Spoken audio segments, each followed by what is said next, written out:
చలి పులిపంజా విప్పింది. రాత్రి ఉష్ణోగ్రతలు కనిష్టానికి పడిపోతున్నాయి. ఈ పరిస్థితి మనకే కాదు, జంతుజాలానికి ఇబ్బందే.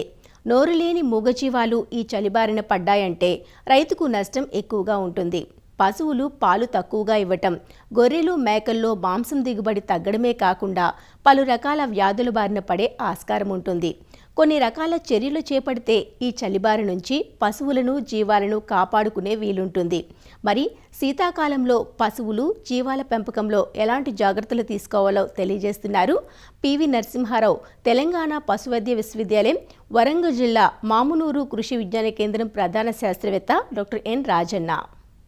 ముఖ్యంగా శీతాకాలం అనగానే అక్టోబర్ 30వ తారీఖు నుంచి జనవరి, ఫిబ్రవరి 15వ తారీఖు వరకు కూడా మనకి శీతాకాలం ఉంటుంది.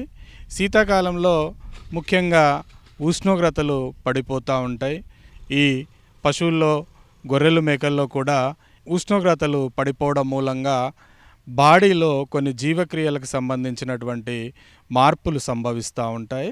ఆ మార్పులకు అనుగుణంగా పెద్ద పశువులైతే పాల ఉత్పత్తి పడిపోతుంది. అదేవిధంగా గొర్రెలు, మేకలు చూసుకున్నట్లయితే వాటి మాంసోత్పత్తి కూడా తగ్గిపోవడానికి ఆస్కారం ఉంటుంది. ఈ ఉష్ణోగ్రతలు తగ్గిపోయినప్పుడు సాధారణంగా ఏమవుతుందంటే పశువుల్లో మేతను ఎక్కువగా తీసుకొని ఆ మేతను బాడీలో ఉన్నటువంటి ఉష్ణోగ్రతను ఉత్పత్తి చేసుకోవడానికి ఉపయోగించుకుంటుంది. మేకలు, గొర్రెలైతే ఆ మంచు పైన ఉన్నటువంటి చిన్న చిన్న క్రిముల ద్వారా రోగాల్ని కొన్ని అవలక్షణాలు కలుగజేస్తాయి. ఇక మనము జాగ్రత్తల విషయానికి వస్తే, ఎక్కడైతే ఓపెన్గా ఈ పశువుల కొట్టాలని కానీ ఈ డైరీ ఫామ్స్ని పెడతారో ఈ ఉష్ణోగ్రతలు పడిపోయినప్పుడు గోనె సంచుల్ని వేలాడదీసుకోవాలి.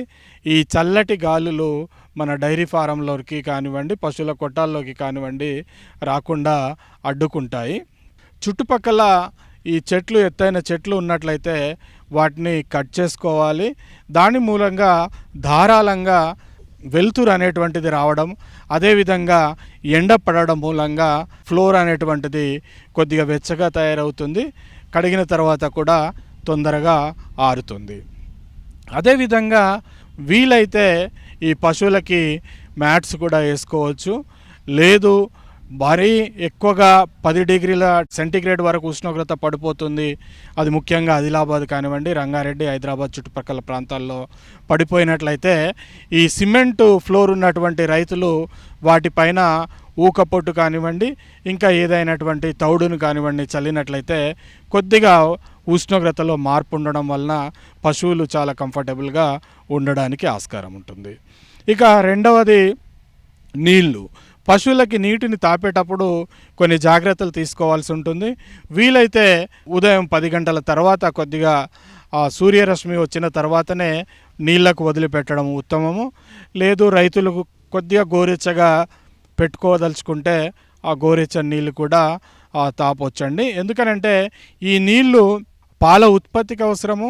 అదేవిధంగా పశువుల కొట్టాలని కూడా మనం కడగడానికి ఉపయోగిస్తాం కాబట్టి మరీ రాత్రిపూట ఉష్ణోగ్రతలు పడిపోయినప్పుడు ఆ నీటి తొట్టిలో ఉన్నటువంటి నీళ్ళన్నీ కూడా బాగా చల్లగా అయిపోయి పశువులు కనీసం తాగడానికి కూడా ఇబ్బంది పడుతూ ఉంటాయి. కాబట్టి ఈ నీటి విషయంలో కొన్ని జాగ్రత్తలు తీసుకోవాలి. మేత విషయానికి వస్తున్నట్లయితే మేతలో కొన్ని మార్పులు చేసుకోవాల్సి ఉంటుంది.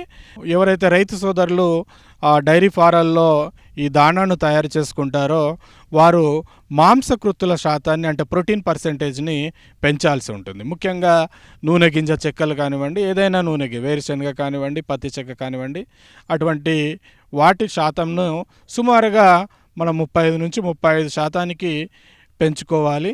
ఎందుకనంటే మనకు 1 డిగ్రీ సెంటీగ్రేడ్ ఉష్ణోగ్రత తగ్గినా కూడా పాల ఉత్పత్తి సుమారుగా 1/2 లీటర్ తగ్గిపోతుంది అనేటువంటిది మనకు సైంటిఫిక్ రిపోర్ట్స్ ఉన్నాయి. కాబట్టి దాన్ని కంపెన్సేట్ చేసుకోవడానికి, బాడీలో ఉష్ణోగ్రత పెంచుకోవడానికి ఈ మనం ప్రోటీన్ పర్సంటేజ్ని దాణాలో పెంచాల్సినటువంటి ఆవశ్యకత ఉంది.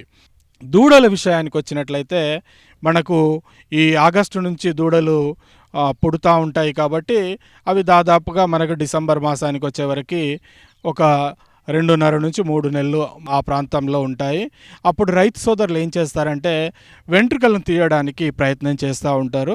దయచేసి ఈ చలికాలంలో ఆ పశువుల వెంట్రుకలు కానివ్వండి, ఈ చిన్న దూడల్ని వెంట్రుకల్ని తీయకూడదు. ఎందుకంటే ఈ వెంట్రుకలు అనేటువంటివి ఒక థర్మో ఇన్సులేటర్గా పనిచేయడానికి ఆస్కారం ఉంటుంది.